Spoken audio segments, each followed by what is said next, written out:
She entered the death world alone, and every apex predator cowered in fear. Exile to perdition. The dropship's hull shuddered as it broke through the turbulent atmosphere of Calyx 9. Flames licked at the edges of the reinforced view glass, but Aria Vega didn't flinch. She stood at the loading ramp, clad in hardened recon armor, helmet clipped to her belt, silver-streaked hair tousled by artificial gravity buffers. Her eyes, hard, calculating, stared unblinking at the violet clouds roiling beneath. She was alone. The trial of perdition wasn't a punishment. It was a sentence. Calyx 9, designated a Class 7 Deathworld, was a place even apex predators died, trying to survive. The Galactic Accord had cordoned it off decades ago. Too dangerous for study. Too wild to colonize. 1,000 species had tested it. None returned. Except now, Aria Vega was being dropped there willingly. Her choice. Better this than a prison cell for a crime she didn't regret. Disobeying General Karan's order to evacuate a planetary node mid-civilian extraction? Treason, he'd called it. Saving 200 unarmed innocents wasn't what earned her the court-martial. It was making him look weak. She rolled her shoulders as the dropship jerked again. 30 days, the automated pilot said through static. Cycle will be tracked via your vitals. Extraction will occur if survivability remains above 20%. No communication allowed. Good luck, Terran. The ramp hissed and opened. Aria stepped onto Calyx 9. The terrain was bleak. Sharp basalt spires pierced the sky, casting long shadows on the cracked gray soil. Sulfur hung in the air. In the distance, something massive and reptilian slithered into a ravine, scales flashing like polished obsidian. She tapped the wrist interface on her forearm. One camera drone buzzed to life and hovered at her shoulder, recording everything for the tribunal.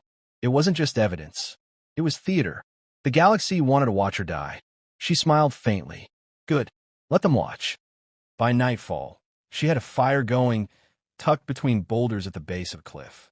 Her pulse rifle rested nearby, powered but idle. She hadn't seen any direct threats yet, just signs. Clawed trees, broken shells, scorched earth where some creature had likely breathed plasma. She ran diagnostics on her armor. Minor heat leaks. Nothing critical. Her food rations would last 2 weeks if stretched. After that, she'd hunt. The drone clicked softly. Motion detected. She froze. 10 meters away, across the firelight's edge, a quadruped emerged. Thin but tall, with triple-jointed limbs and ridged plates along its back. Eyes like molten gold locked onto hers. It stepped forward, snarled. Aria didn't reach for her weapon. Instead, she stood, slowly, raised her arms just enough to show no fear. The beast paused. Its pupils widened. It sniffed, and then something unexpected happened. It whimpered, a low, uncertain noise. Then it backed away into the shadows. She sat again, heartbeat steady. Strange. Over the next 3 days, the pattern repeated. Creatures stalked her, but kept their distance. 1. A tusked reptilian thing the size of a skiff circled her camp all night, but didn't strike. She noticed more signs. Not avoidance, out of confusion, but submission. One morning, she found a half-eaten kill dropped 20 feet from her camp. A gift. From what? She didn't know. She stopped thinking of herself as prey. She was being watched by eyes that once ruled unchallenged. And now, those eyes showed fear. She remembered something from her childhood, how animals sensed intent, how predators only attacked the weak, the uncertain, how her father once told her, never look away from a wild thing. It'll think you're food. And she hadn't looked away. Not once. On the 7th night, she heard it. A low call, guttural, distant. Not a roar, but a summoning. Something ancient. Something that ruled even the predators. Every creature in earshot fell silent. She felt them move away from her. But she remained. She stood again, arms bare, eyes defiant. And far in the darkness, unseen, something paused. As if curious. As if wary. She whispered into the wind, voice calm as stone. Come and see what I am. The Alpha Shadow. The sun never truly rose on Calyx 9. Instead, A sullen crimson glow bled through thick clouds, painting the land in shades of rust and blood. Aria Vega had gone 10 days without contact. No voices, no transmissions. Just the hush of a world that waited for her to die. But she hadn't. She thrived. The creatures avoided her now. Even the scavengers, usually bold in packs, gave her wide berth. She walked through predator trails, unchallenged. She drank from their watering holes. She climbed the shale ridges where only alpha hunters were known to tread, and the wilds yielded. Still, she wasn't arrogant. Vigilant, yes. Sharp, alert. But she knew Deathworlds didn't surrender. They adapted. They tested. And something was watching her. Not the usual skittering stalkers or prowling fanged horrors. This was different. Primal. Ancient. The call she'd heard on the 7th night came again. Closer now. Low. Resonant. More vibration than sound. The apex beast of this world had taken notice. She wasn't prey. She was a challenge. By day 12, she had mapped the terrain around her temporary camp, an elevated plateau with steep sides and good vantage. Her makeshift shelter was fortified with spiked alien bone and heat-reflecting scales. She'd traded bullets for blades. Energy cells were finite, but her machete carved clean through chitin and sinew alike. At dawn, she found a trail leading deeper into the rift valleys, a trench system carved by lava and tectonic fury long before sentience cataloged the planet. She followed it, moving like a ghost between shadows. Tracks marked the stone, deep, heavy, four-clawed, and wide as her chest. The apex had passed through here, twice, and something about the pattern, it wasn't random. It circled. It was patrolling. She pressed her palm against one of the impressions. Warm, recent, whatever ruled Calyx. 9 wasn't hiding from her. It was circling her camp, marking her as a rival. Later that night, the wind shifted. Then came a shriek, a nightmarish wail that cracked the air like thunder. Not from far away, but above. The drone on her shoulder shorted instantly, spiraling to the ground. Static erupted in her comms. Her HUD flickered. EMP? No, something more primal. A pressure, a force that rattled the ancient bones of the planet. She looked up and saw it, a shape against the dark sky, barely visible but massive. Wings like veined sails, spines along a serpentine neck, twin rows of glistening fangs, eyes that burned like stars gone cold. It circled once, then vanished into the cloud cover. No strike, no challenge, just a warning, or an acknowledgement. Aria exhaled slowly. The apex had finally shown itself, and it hadn't attacked. The next morning, she found a body near her camp, a predator she hadn't seen before, something huge and armored. Its throat was crushed, its eyes wide with terror. It hadn't been killed for food. It had been offered, a corpse laid at her feet like tribute. Her skin prickled. This wasn't survival anymore. It was ascendance. The apex was testing her or recognizing her. Calyx 9's ecology was governed by dominance, by demonstration of power. No creature killed wastefully. No apex tolerated threats. And now, the world's apex had accepted her presence. Aria realized the implications slowly. If she continued this path, she wouldn't just survive Calyx 9. She'd rule it. That night, she climbed to the highest peak in the area, what her map marked as Obsidian Spine. Wind roared around her as she stood on the narrow outcrop. Every instinct warned her to stay low, to hide, to shelter. But Aria Vega had never bowed. She ignited a flare and held it high above her head. Its searing red light cut the night like a blade. From the distant cliffs, howls answered. From a forest basin below, something massive bellowed back. From a sky, silence. But shadow passed over the peak and paused. She turned slowly, eyes locking with the unseen beast above. She could feel its breath in the air, cold and ancient. Then, in the silence, she whispered again, "I'm not prey." The shape hovered, wings beating slow, rhythmic pulses like thunder. And then, like a phantom, vanished again. Aria remained on the peak until dawn. She didn't tremble.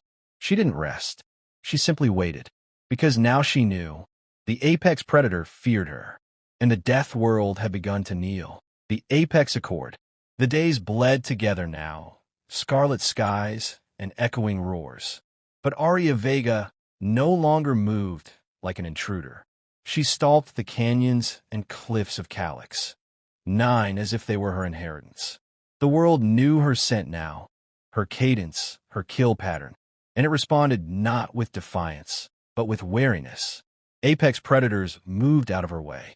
Even the environment seemed to shift around her, unnatural as it sounded. Thermal storms passed wide of her position. The subterranean tremors that once shattered canyons now skirted the regions she wandered. Still, she knew the dance wasn't over. The beast, the true sovereign of this place, had not attacked. That silence carried more weight than any roar. On the 15th day, she found the remains of a nest, titanic in scale, scorched, shattered, fresh. But what stunned her wasn't the destruction. It was what remained, a fawn. Not fossilized, not stripped clean by scavengers, but dropped. Offered, 8 inches long, metallic black with iridescent veins. She knelt, scanning it with her visor. The readout confirmed what her instincts already whispered. It was the apexes. Aria's breath slowed. This wasn't a trophy. It was a message. She left the fawn where it lay and marked the spot in her map. Site Viwarin, an old Earth word for yield. Later that evening, as she reinforced her camp, movement on the edge of her sensor perimeter pinged, twice, then stopped. She froze. Her defenses were primitive, yet placed with calculated precision. Nothing should have slipped through without a warning. But something had. She turned slowly. There on the far ridge stood another creature, 2 meters tall, bipedal, scaled in obsidian hide. Unlike the others, it wore no natural camouflage. It didn't crouch or slink. It stood, open, staring. Not a beast, a sentient. Aria didn't raise her weapon. She let her hands fall to her sides. The creature cocked its head, clicked its throat twice. A sound language. She tapped her wrist pad, activating universal translation, rudimentary but functional. The translation was fragmented, guttural. Death carrier, storm walker, not prey. Her voice was calm. I didn't come here to hunt. The creature hissed low, not in threat, but something like respect. Then, it gestured with one clawed hand toward the horizon. He watches, sees you, fears. Who is he? Aria asked. He is sovereign, Sky King, Death Father. The apex had a name. She nodded. Then take me to him. The creature hesitated, then turned and walked. It never checked if she followed. It didn't need to. She was already part of this world. They traveled for hours through terrain twisted by tectonic scars and lava flows, finally reaching a chasm shrouded in mist. At its center lay a spire of stone, black and glistening, riddled with massive claw marks, trophies of battles won long before humans had discovered spaceflight. The creature stopped, gestured upward, then disappeared into the mist. Aria climbed. Her gloves scraped against heat-slicked obsidian. Every motion was deliberate, ritualistic. When she reached the top, she found no beast, only silence, until the sky cracked open. Wings unfolded from cloud and smoke. Vast, primeval, the beast landed with a quake that shook the ridge. Sovereign, twice her size, plated in armor-like scales that shimmered with dark plasma. A crown of horns ringed his head, each one carved with ancient symbols. And his eyes, brilliant, burning slits, focused on her. He lowered his head and growled, but didn't lunge. Aria stepped forward, unarmed. She knelt, not in submission, but acknowledgement. I am not your enemy, she said. But if you force my hand, I will not lose. A pause. Then Sovereign extended a claw the size of her torso and placed it gently on the ground between them. A challenge, or an oath. Aria reached forward and placed her hand beside it. No translator could bridge this moment, but they both understood. The Deathworld's law wasn't built on blood. It was built on respect. Sovereign let out a low, thunderous breath and turned away. Aria stood in silence, heart steady. She had not slain the apex. She had earned its trust. And with that, she no longer merely survived Calyx 9. She was acknowledged. The Deathworld had not submitted, but it had accepted her as one of its own, the queen without a throne. On day 28, the extraction beacon pinged for the first time. A flicker of blue light danced on Aria's HUD, brief, like a forgotten dream. It was a reminder, not of rescue, but of obligation. Her trial was nearly over. 30 days on Calyx 9. Alone. Survive and be freed. Die and be forgotten. That had been the deal. But now, the rules felt obsolete. She stood on the edge of a windswept plateau, overlooking the world she'd come to know better than any prison warden ever could. Below, her camp was still intact. Around it, creatures moved, massive, deadly, ancient, and they gave her space. They weren't following her. They were orbiting her. Sovereign had not returned since their silent accord atop the obsidian spire. But his absence was no slight. It was respect. Apex predators did not linger in the shadow of equals. And Aria Vega, once branded traitor, now walked among legends as a peer. Still, the question gnawed at her. What came after survival? That evening, while tending her gear, the ground began to tremble. At first, she thought it was another tremor, but no. This was rhythmic, directed. She rose, scanning the tree-line. A massive creature emerged, bigger than any she had seen outside Sovereign himself. Six-limbed, scaled and plated, its eyes were a deep ocean blue. It was not one of the native hunters. It bore scars that glowed, faintly, surgical scars. Engineered. And behind it came two more.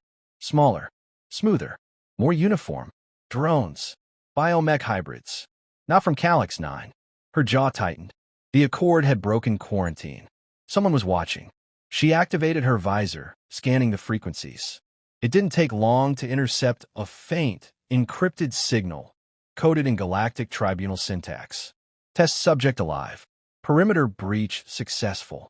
Preparing retrieval. Not a rescue. A capture. They weren't here to bring her home. They were here to study what she had become. The drones moved silently, but deliberately. Aria stepped into the open, pulse rifle drawn, stance wide. "I don't know who authorized this," she muttered, "but if you think I'm some lab experiment, come and try." The lead hybrid snarled, a disturbingly human sound, and charged. She fired once, twice, then rolled, switching to her sidearm and igniting a thermal blade in the same motion. The creature was fast, but not faster than her. They fought for minutes, blades flashing, claws scraping armor, teeth finding steel.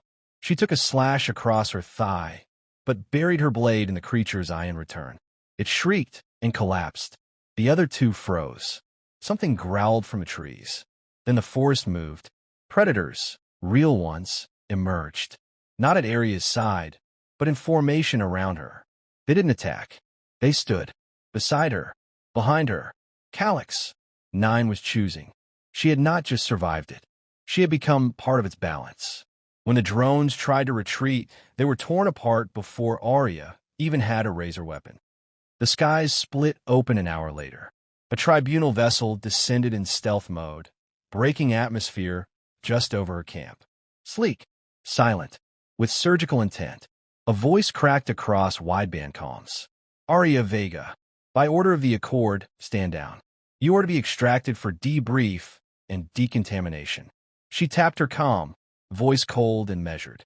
"No, you've completed your sentence. You're a property of the Accord once more." She laughed. The predators around her growled as one. "No," she said again. "You sent me here to die. You gave me 30 days. I survived. But this world didn't kill me. It claimed me." Pause. Static. "You belong to us." "No," she said, raising her eyes to the dark sky. "I belong to Calyx 9 now." Behind her, from the clouds, a shadow loomed. Sovereign. The tribunal ships' scans spiked. Panic rippled across their systems. She could feel it. Fear. The same fear every apex on this world had shown when she arrived. And now, the invaders felt it too. Aria holstered her weapons and turned her back on the tribunal ship. They didn't fire. They didn't speak. They left. She never saw another Accord vessel again. On the 30th morning, the beacon pinged once more. Blue. Silent. Waiting. But she didn't approach it. Instead, She climbed the obsidian spire one final time, her eyes scanning the untamed wilds below. A death world, a prison, a kingdom, and now, her home. She closed her eyes, breathing the sulfur air deep in her lungs, then whispered, "I came here to survive. You made me a queen instead.